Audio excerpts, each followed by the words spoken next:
Next topic is application of dipole moment. Dipole moment का कहाँ use होता है? तो first application is the calculation of percentage ionic character, या हम हिंदी में बोले तो प्रतिशत जो आयनिक गुण है उसकी कैलकुलेशन करना। तो कैसे हम परसेंटेज आयनिक कैरेक्टर निकाल सकते हैं? पहले मैं उसके एग्जांपल ले लेती हूँ आपको HCl का। ठीक है, अब मैंने बताया था कि बॉन्डिंग के इलेक्ट्रॉन बीच में नहीं है, इसके ऊपर माइनस ये चार्ज होगा, इसके ऊपर प्लस चार्ज होगा।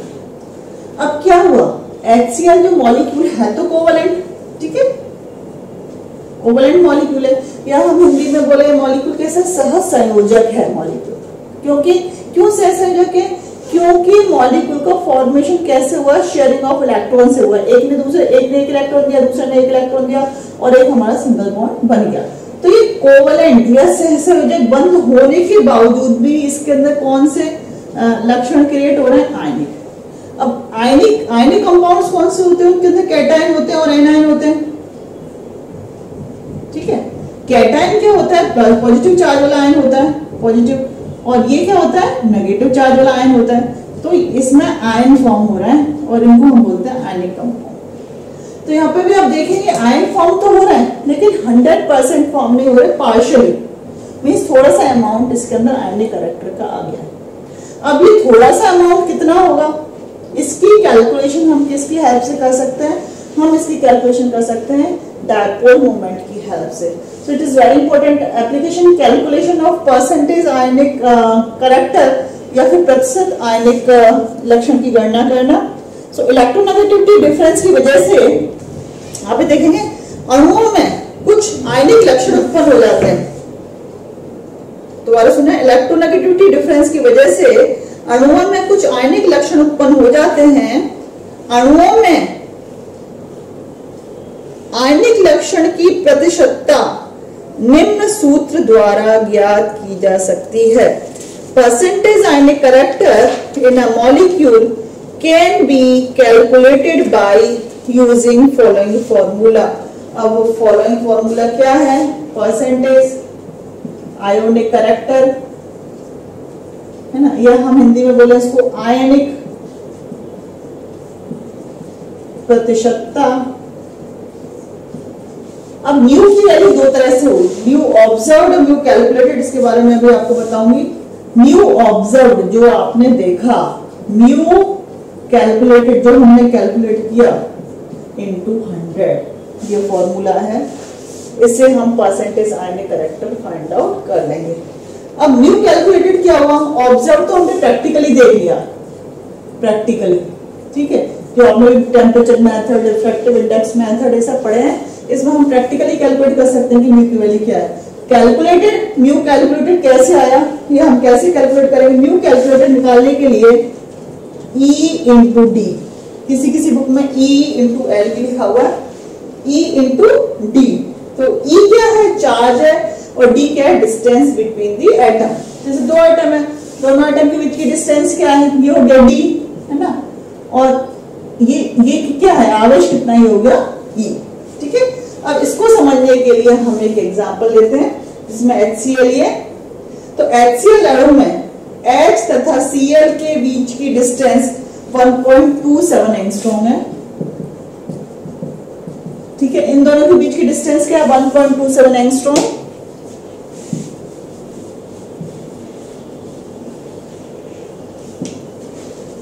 दिखाई दे रही 1.27 एंगस्ट्रॉम। म्यू ऑब्जर्व 1.03 डिवाइड है। म्यू ऑब्जर्व की वैल्यू कितनी? 1.03 डिवाइड। E की वैल्यू कितनी है? 4.8 इंटू 10⁻⁻10। E या चार्ज की वैल्यू कितनी है? 4.8 इंटू 10⁻⁻10 ESU, इलेक्ट्रोस्टैटिक यूनिट। अब हमें तीन चीज से हमें सबसे पहले म्यू कैलकुलेट करना है। म्यू कैलकुलेट हो जाने के बाद हमें परसेंटेज आयनिक कैरेक्टर निकालना है। तो हम म्यू कैलकुलेट कैसे करेंगे? आप देखें, E की वैल्यू कितनी है? 4.8 इंटू 10⁻⁻10। ठीक है, D डिस्टेंस कितनी है? 1.27। इसको मैं सेंटीमीटर के अंदर कन्वर्ट करूं तो 1.27 इंटू मीटर में कन्वर्ट करेंगे इसको 10⁻⁸। अब हम इसको कैलकुलेट करेंगे तो ये वैल्यू आ गई 6.4 इंटू 10⁻18। इसको हम लमसम क्या ले सकते हैं 6d डिवाइड, क्योंकि डिवाइड की यूनिट, डिवाइड मतलब क्या होता है 10⁻18 इस ऑर्डर की होती है डिवाइड की यूनिट। तो 6.4 × 10⁻18 को लमसम हम क्या मान सकते हैं 6d। म्यू ऑब्जर्व्ड है आपका 1.03d। अब परसेंटेज HCl में परसेंट आयनिक गुण, ठीक है, कौन सा फॉर्मूला यूज किया था म्यू ऑब्जर्व्ड। म्यू ऑब्जर्व कितना 1.03d 1.03। म्यू कैलकुलेटेड 6 लिया है आपने इंटू 100, ठीक है। इसको आप कैलकुलेट कराएंगे तो इसकी वैल्यू क्या आएगी, this value is equal to 16.88%। 16.88%। इस तरह से हम परसेंटेज आयनिक गुणनफल की गणना कर सकते हैं। अब आप देखिए डी की वैल्यू जो है, डी डिस्टेंस की वैल्यू हर मॉलिक्यूल के अंदर अलग अलग होती है, इसलिए परसेंटेज आयनिक कैरेक्टर का मान भी अलग अलग आएगा, ठीक है। Second application of dipole moment is the bond moment, बंध आघूर्ण। अभी हमने जो बात की थी calculation of percentage ionic character, उसमें सिर्फ एक ही बॉन्ड था, एक ही डिस्टेंस थी, 2 एटम थे, तो हमने आसानी से फॉर्मूला यूज किया और हमने डायपोल मोमेंट की वैल्यू फाइंड आउट कर ली। लेकिन ऐसे मॉलिक्यूल क्लियर जो कि 2 से ज्यादा एटम के बने हुए हैं, उनके लिए हम कैसे बॉन्ड मोमेंट कैलकुलेट करेंगे, उसके लिए आप देखोगे। फॉर एग्जांपल हम वाटर का एग्जांपल लेते हैं, ठीक है। Dipole moment of water H2O कितना है 1.85 डिवाइड।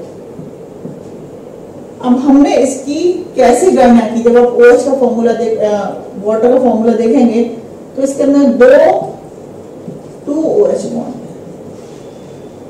ठीक है, 2 OH बंद है। अब हमें क्या करना पड़ेगा, दोनों बॉन्ड की हमें म्यू की वैल्यू फाइंड आउट करनी पड़ेगी, ठीक है।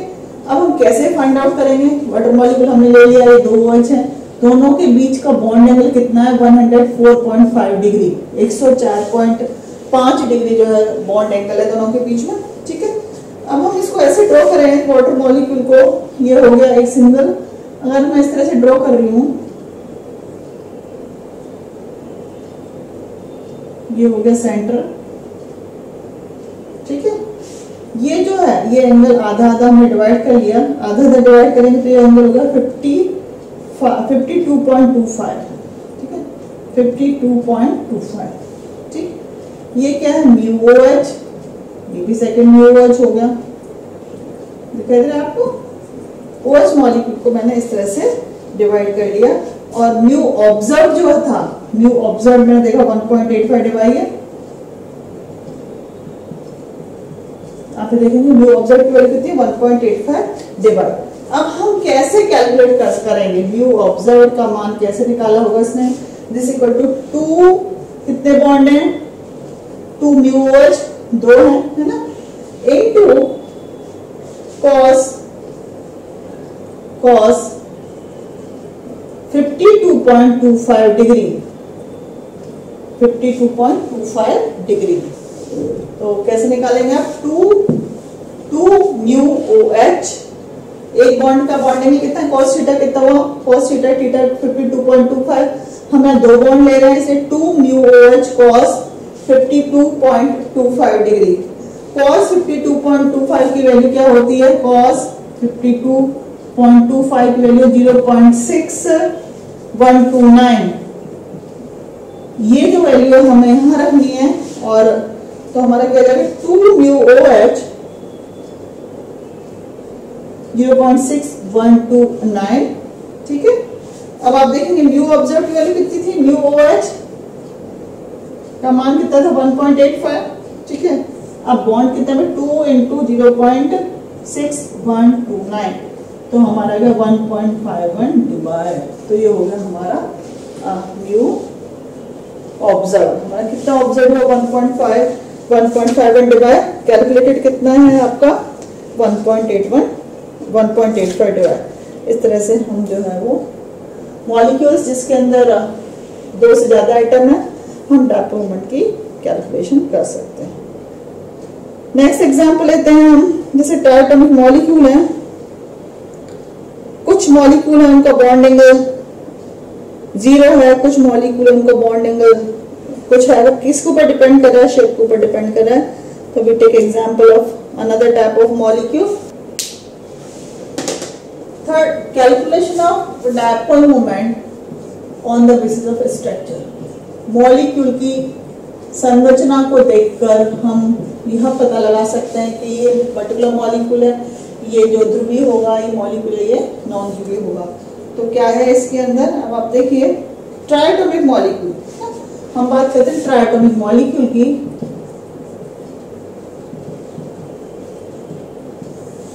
ट्राइएटॉमिक मॉलिक्यूल, ट्राइएटॉमिक मॉलिक्यूल में हम बात करेंगे मॉलिक्यूल लीनियर है।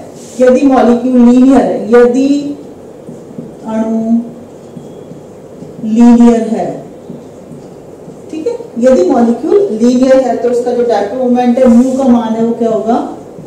0। फॉर एग्जांपल CO2, आपने देखा कार्बन डाइऑक्साइड, कार्बन डाइऑक्साइड का जो डायपोल मोमेंट है वो कितना है? 0, म्यू इक्वल टू 0, ठीक है।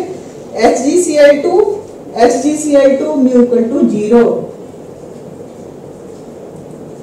सेकेंड कैटेगरी लेते हैं हम, जिसको हमने बी में किया है, नॉन लीनियर मॉलिक्यूल।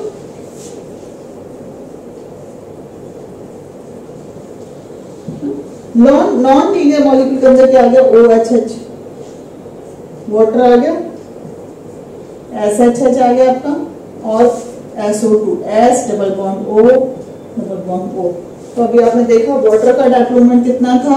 1.85 डिवाई था, ठीक है।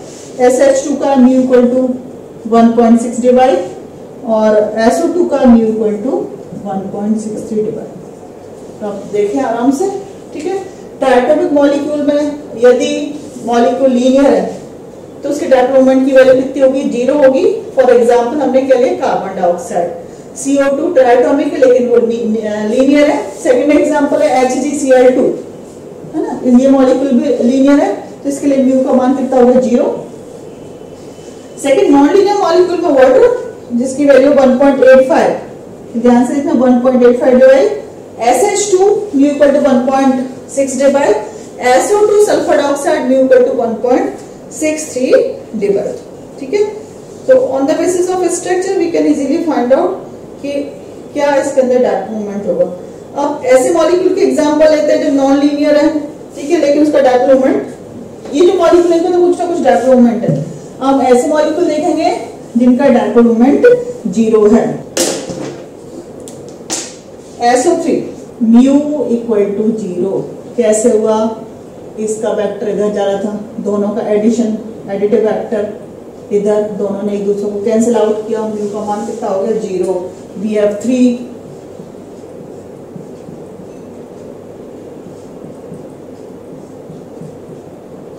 वेक्टर एडिशन, ये इसका इस डायरेक्शन में जा रहा है, दोनों वेक्टर कैंसिल आउट हो गए, म्यू इक्वल टू 0। ये मॉलिक्यूलर पोलर बॉन्ड होने के बावजूद भी डायपोल मोमेंट का मान कितना होता है? 0। अब इसी के अंदर हम नेक्स्ट कैटेगरी देखते हैं, आई थिंक ये थर्ड था। नेक्स्ट फोर्थ कैटेगरी NH3 आप देखेंगे। NH3 में क्या होता है? एक लोन पेयर ऑफ इलेक्ट्रॉन होता है, इसको ऐसे नोट करते हैं, 3 हाइड्रोजन होती है, ठीक है। अब इसका जो N है, N और लोन पेयर का जो वेक्टर इस तरफ जा रहा है, ठीक है, तीनों हाइड्रोजन का वेक्टर इस तरह से ऐड हो रहा है कि वो ऊपर वाले वेक्टर को सपोर्ट कर रहा है। तो यहाँ देखें म्यू की वैल्यू 0 नहीं होती, इसकी म्यू की वैल्यू है 1.4 डिवाइड, ठीक है।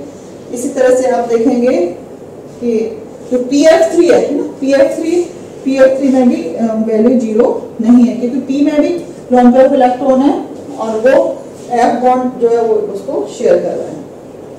अब हम एग्जांपल लेते हैं जिसके अंदर ऐसा मॉलिक्यूल जिसके अंदर 5 एटम्स होते हैं, ठीक है।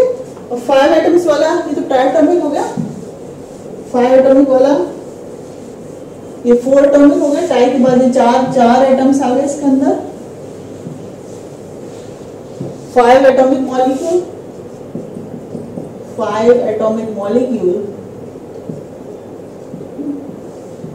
5 एटॉमिक मॉलिक्यूल में आप देखें CH4 5 है, SnCl4, NiCl4, ZnCl4।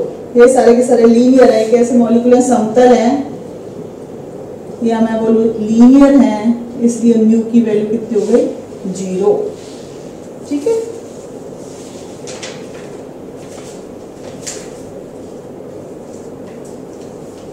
Next polyatomic molecule. Polyatomic molecule बहुपरमाणविक अणु जिसके अंदर जो है वो 4 या 5 से ज्यादा एटम है। फॉर एग्जांपल PCl5 या PF5। हम देखेंगे PF5 को कैसे ड्रॉ करोगे आप। P अगर हम F लेते हैं तो L ले सकते हो आप, PF5 या PCl5 ले सकते हैं। तो PCl5 और PF5, दूसरा SF6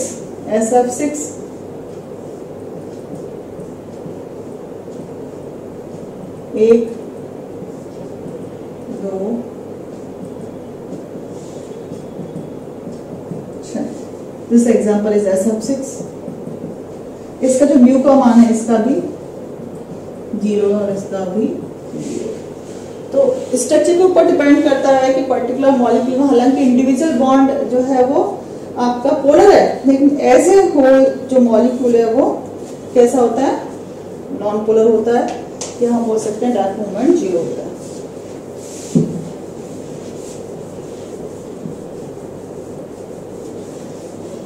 हम बात करते हैं ज्योमेट्रिकल आइसोमेरिज्म की या ज्यामितीय समावेता। नेक्स्ट आई थिंक 7th है ये, ज्योमेट्रिकल आइसोमेरिज्म, आइसोमर या इसको हिंदी में क्या बोलते हैं, ज्यामितीय समावयव। तो हम देख सकते हैं कि इसमें सिस और ट्रांस दो तरह के होते हैं ना, सिस और ट्रांस। अब हम ड्रॉ करते हैं, प्लेटिनम का सॉल्ट है एक, आप देखेंगे this is the NH3Cl diamine dichloroplatinum second, diamine dichloroplatinum second इसका नाम है। ये वाला आप देख सकते हैं सिस है, या हिंदी में हम क्या बोलेंगे इसको, समपक्ष, सिमेट्रिकल है। ठीक है, अब ये जो वाला कंपाउंड है, ये वाला कंपाउंड कैसा है, पोलर। सेकेंड हम देखते हैं कि जिसका जो ट्रांस है एनालॉग वो क्या होगा आपका, non polar, PT।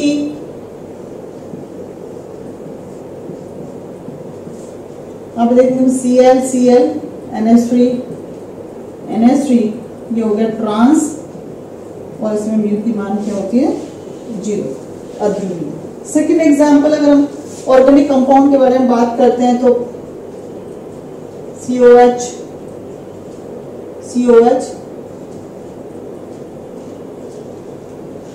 This is the malic acid है ना, ये H और ये H, जो कि ये कौन सा है, सिस है आपका, इसलिए म्यू क्या है, ये दिस इज द पोलर। नाम क्या है इसका, मैलिक एसिड। और सेकंड है जिसका anti, it is fumaric acid, C double bond C, COH H और H, ये जो है नॉन पोलर। आप देख सकते हैं सेकंड का नाम क्या, फ्यूमेरिक एसिड। तो this second one is organic compound. तो इसके अंदर भी जो सिस है वो पोलर है और जो सेकंड है वो नॉन पोलर है। ठीक है,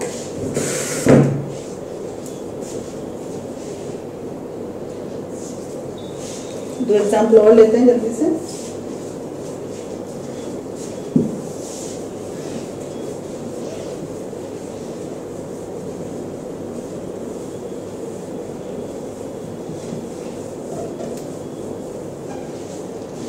next syn and anti form, 7th I think ये 7th या 8th होगा, ये 7th डाल देती हूँ। सिन एंड एंटीफॉर्म, अब इसमें देखेंगे example, suppose C double bond N, this is the organic compound में सिन और एंटीफॉर्म होती है, CH3OH। इसका नाम क्या है, this is the acetaldoxime compound. So on the basis of diatom moment we can easily calculate between sin and antiform. तो आप देखेंगे ये जो है अधिक, इसके अंदर ज्यादा डायपोल मोमेंट है, मोर डायपोल मोमेंट।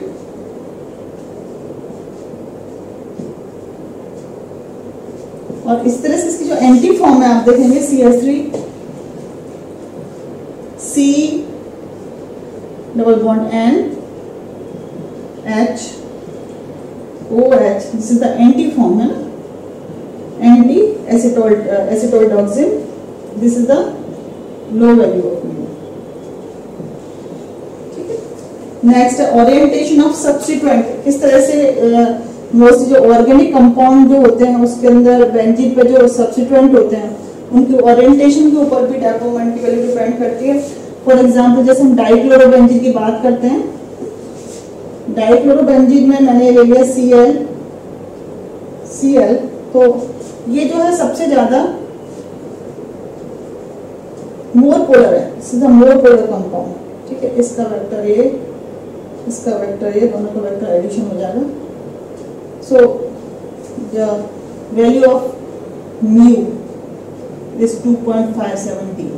आप देखेंगे तो मैटर सब्स्टिट्यूएंट है,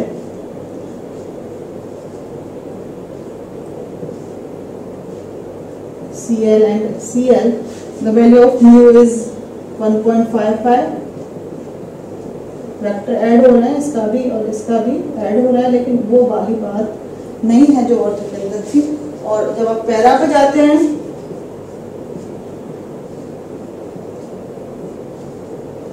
म्यू की वैल्यू, इस तरह से हम जो है ऑर्थो मेटा पैरा जो कंपाउंड है हम easily on the basis of dipole moment हम इजीली देख सकते हैं। So this were the application of dipole moment.